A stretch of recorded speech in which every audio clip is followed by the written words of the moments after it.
सुनेत्रा पवार यांच्याबाबत केलेल्या कथित वक्तव्याच्या निषेधार्थ राष्ट्रवादी काँग्रेस अजित पवार गट पक्षाच्या वतीने बुधवारी सोलापुरात काँग्रेस भवनसमोर तीव्र आंदोलन करण्यात आले।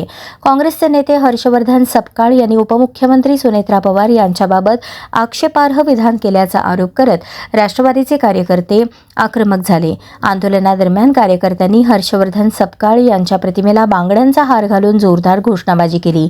महिलांचा आणि महिला नेतृत्वाचा अवमान करणारी भाषा सहन केली जाणार नाही असे सांगत सपकाळ यांनी आपल्या वक्तव्याबद्दल जाहीर माफी मागावी अशी मागणी आंदोलनकर्त्यांनी केली। या आंदोलनात राष्ट्रवादीचे माजी नगरसेवक तौफिक शेख, अल्पसंख्याक विभागाचे जिल्हाध्यक्ष रियाज शेख, उत्तर सोलापूर तालुकाध्यक्ष सुवर्णा झाडे यांच्यासह महिला आघाडीच्या कार्यकर्त्या व पक्षाचे अनेक पदाधिकारी मोठ्या संख्येने सहभागी झाले होते। आज राष्ट्रवादी पार्टी के सभी पदाधिकारी कार्यकर्ताओं की जानिब से आज यहाँ पर कांग्रेस कमेटी के सामने जो कांग्रेस के प्रदेश अध्यक्ष है सपकाळ, इनके बारे में जाहिर निषेध करने के लिए आज यहाँ पर हम सब जमा हुए हैं। उनका जो हमारे जो राष्ट्रीय नेता है सुनेत्रा बहनी, उनके बारे में जो अपशब्द बोला गया उसके बारे में हम सभी को दिल को ठेस लगी है। हम सब इस बात का उनके कांग्रेस कमेटी के सामने आकर इस बात का हम जाहिर निषेध करते हैं। और जो कांग्रेस के जो पदाधिकारी है उन्हें ये बात कहना चाहूँगा कि आप सपकाळ साहब को बोलो कि सुनेत्रा बहनी एक भगिनी है, एक हमारी नेता है, उनके बारे में जो अपशब्द बोला है इसका आप पूरे मीडिया के सामने जाहिर निषेध करने को ना, अगर जाहिर निषेध का जो माफ़ी नहीं मांगे तो हम सब लोग मिलकर सोलापुर शहर में, जिले में, महाराष्ट्र राज्य में राष्ट्रीय पार्टी की तरफ से तीव्र आंदोलन छेड़ा जाएगा। इसके बारे में आज काय केले, आज कोणत्या प्रकारचं आंदोलन? आज जो आंदोलन यहाँ कांग्रेस कमेटी के सामने आकर जो उनके जो फोटो को हमारी भगिनी ने बंगड़ी का हार पहनाया है, ये बात उन्हें समझना चाहिए।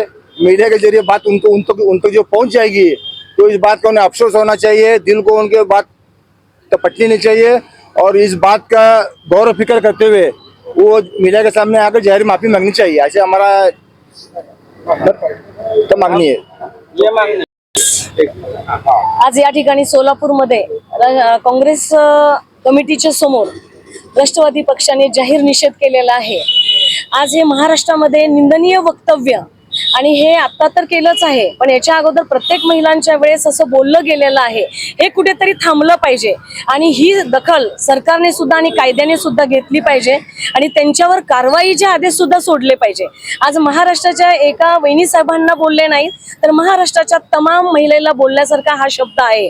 तेव्हा हर्षवर्धन दादांनी सर्वांसमोर आणि जाहीर मीडिया समोर त्यांची माफी मागावी, एवढंच काय। एक सुमित्रा वहिनी बहीण म्हणून त्यांच्या पाया पडलं तरी सुद्धा वावगं ठरणार नाहीये, कारण त्यांनी हे घाणेरडं वक्तव्य करून स्वतःची लेवल दाखवल्यासारखं काम केलेलं आहे। तेव्हा आम्ही इथे एक महिला भगिनींतर्फे बांगडीचा हार आम्ही त्यांना घातलेला आहे। हे चुकीचं असू शकेल, पण कधी चुकलो आम्ही, हे महाराष्ट्राची महिला कधीही चुकणार नाही। पण जेव्हा पुरुष चुकेल तेव्हा सदैव 10 वेळा 100 वेळा ही महिला चुकत राहणार आहे।